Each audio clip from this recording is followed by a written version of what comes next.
native tree species in that areas. But some say that because they are already cut and they don't see that so often in that areas, they say that no, they are not the native tree species. So it's an interpretation of a particular species, whether they are native or exotic.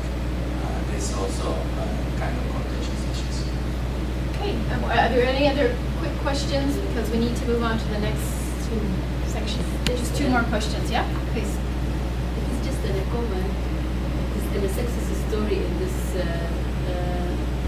It was in Oman. We introduced Secret Ciliaris. We have a disaster, but it is not a tsunami. It was salinity and drought, and one of the most important agriculture area in Oman. So all of this area was destroyed because of salinity and because of drought, and it's just because of the intrusion of the water. They used to plant root grass in this whole area. As economic, it is high value prices. All farmers believe in that. After a while, the whole area become stores and other things change, houses, and it's just because of salinity. So we tried with them, with the farmers, to bring something other than root grass. It was just a project with a technology transfer. We started in our research directorate. We tried with some farmers, started with 7 farmers, then to 30, just to planting new grass, having the same nutritional value as the rhodas, which take a lot of water and destroy the land and the soil. And from those 7 farmers in their farms, with this new crop, we introduced it. We go to the 30 and then to 100 while coming, and it is solved. It is a good solution. It was a good solution. We just make it as a technology transfer. We started in our directorate and our level of research, and then we started with the farmers, farms by farms, and now it is work. Yeah, it's a good contribution. Thank you. My question, party comment is the situation where the scale of a natural hazard may be beyond what we can take as ecosystem-based protection. You know, the suddenness and the scale of tsunami, could it be beyond what normal ecosystem defense can take? So I don't say that this ecological green approach is panacea to all the kind of the disasters, but at the same time,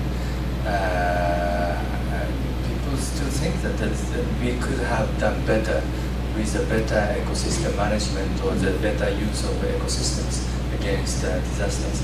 And this Ishinomaki Elementary School, we have spoken to the parents of the children who were killed in the disaster. They say that all the pine tree slumbers were coming in that areas, and it was like all the lumbers are turning in the washing machines, and the children are rather killed by eating by the pine trees. So there's some implied that if they're not pines, or if pines was not there, maybe the children have a better chance of surviving. So these things we cannot prove, but we have to examine what has actually happened and whether there could be alternatives to that issue. And we can remember that the tsunami was a 1 in how many thousand return time, and that the most probably frequent hazards are more like cyclones and flooding, and maybe your country. So the tsunami is quite an extreme example. Unfortunate that it happened but that for ecosystems, probably the more frequent types of events are probably where ecosystems are most effective. So, thank you again. I think that was an excellent presentation. Yeah, thank you. We're going to move into a little exercise now because everybody's getting hungry, ready for lunch. And we're just going to just briefly present a case study of this place where you saw the river with the people moving into the riverbed. I'm going to show you where it comes from and give you some background on it. This is a place where I did my PhD, so I have some photos from there. Then we're going to actually ask you to work on a hypothetical case. I'm actually going to give you $2 million to work with, because you're going to be on the board of the municipality of the city where the river is located. And so your job is going to be to figure out how to spend those $2 million in a way. You're going to design it as much as possible. Well, I'm not going to lead you into how you should spend your money, but I'm going to give you the case, and you're going to work in a group and make some thoughts about it. And after lunch, we're going to go through and see how you decided to spend your money. And we have another game after lunch as well. So let me give you just a couple of slides of background so that you have better information about your money spending strategy. So this is the city of Dharan in eastern Nepal. Here's Nepal. It's located actually on a natural floodplain. It has hills on both sides where there are landslides. And until recently, these hillsides were very barren because of goats grazing, because of people from the city, which has about 100,000 people, cutting down the wood for firewood. It has two rivers on both sides, Sardukola and Soitikola. The photo I showed you before, I'll show you in a couple minutes again, comes from this place here. There's also another stream running through here which has flash floods. And when I was there in 2009, killed one person because of water running down from the hills that are actually have poor forest management. Now there started to be community forests managed on some of the slopes. Community forests, that means that the government has given the rights to manage the forest by the community. And now actually the forest cover is increasing. And so there are fewer landslides here. Before that, it was forest land owned by the state? Yeah. And managed by the state? That's correct. How do I go forward, please? Next. Oh, that one. Okay. Thank you. Okay, this is the other, this is the left bank. I'm showing you here, this is this area right here below the hillside. So my students were there to study the landslides here and measure them. And this was a photo in 2004. So here we are focusing on the landslides when we notice this same occurrences in the other photo. Oh, look, in 5 years there are now 200 people living in the riverbed. That's interesting. But look, the forest cover has improved because there's no community forest here.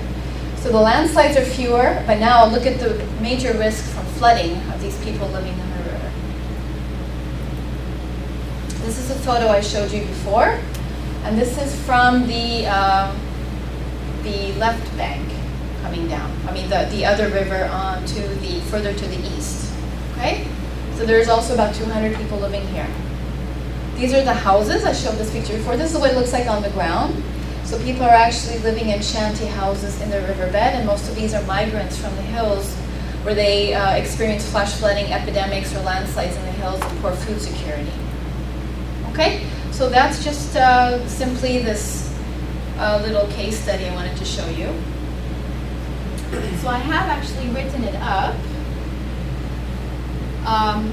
with a little more detail so that you as the municipal board can decide how to spend your $2 million. So I'm going to suggest is that we move around a little bit here before lunch. So you can probably take like five minutes to read through this case study.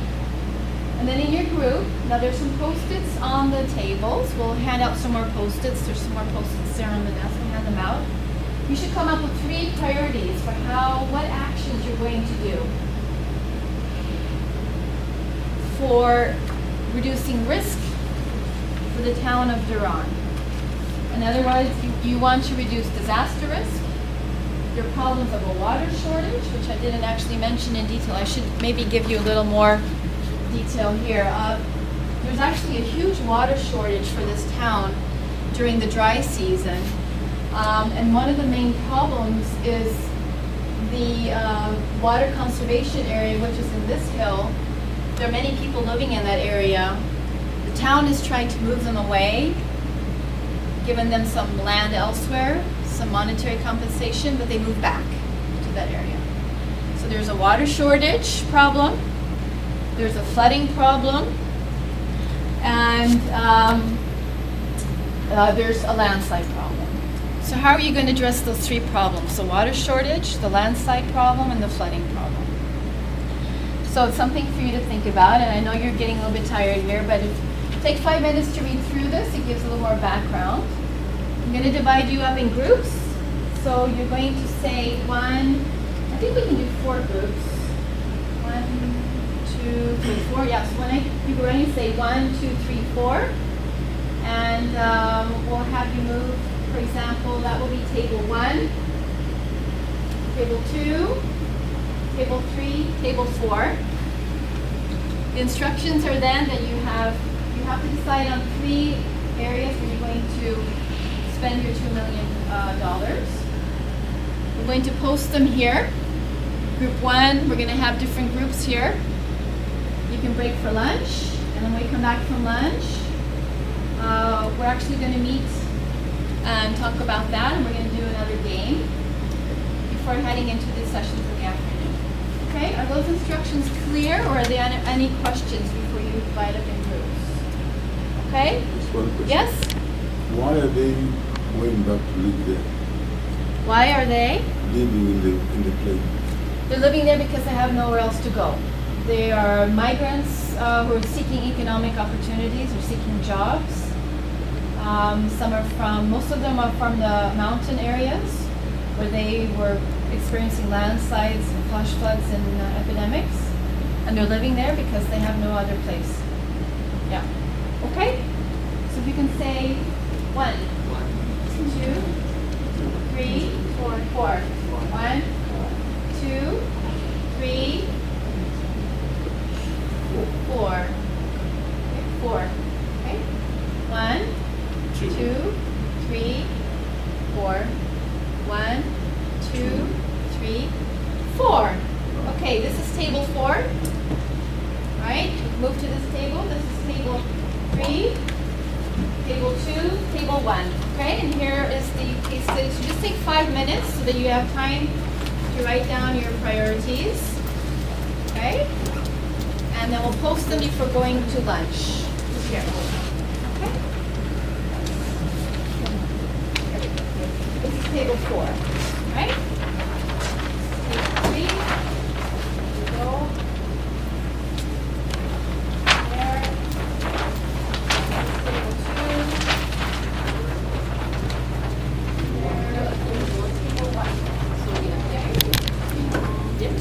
So about 5 minutes to read through table 1, table 2. Table 2 here, right?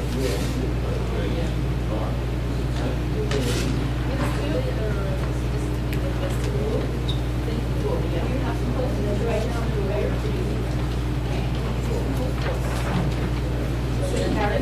Yes. She's one. Each group of 4 persons. This is table 3, right? I want to make sure we have enough sheets for that. 4 sheets? 4 together. We need sheets for making analysis. No, this is number 2. No, we used the reverse. Number 2 is She's recording us. Okay, we can cut now. 2 is here.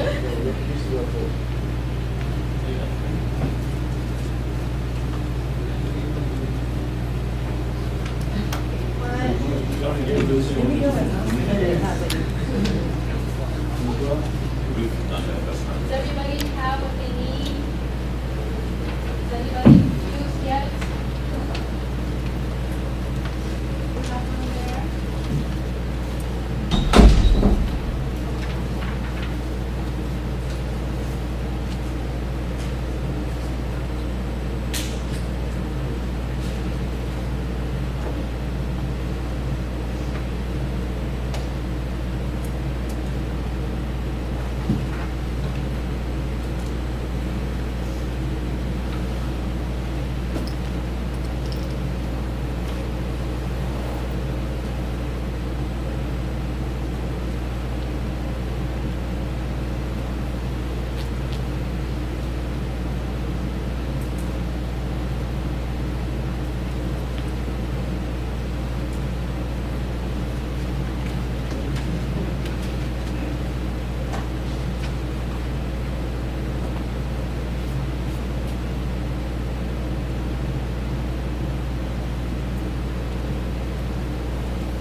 Has everybody finished reading through? Almost. One more minute.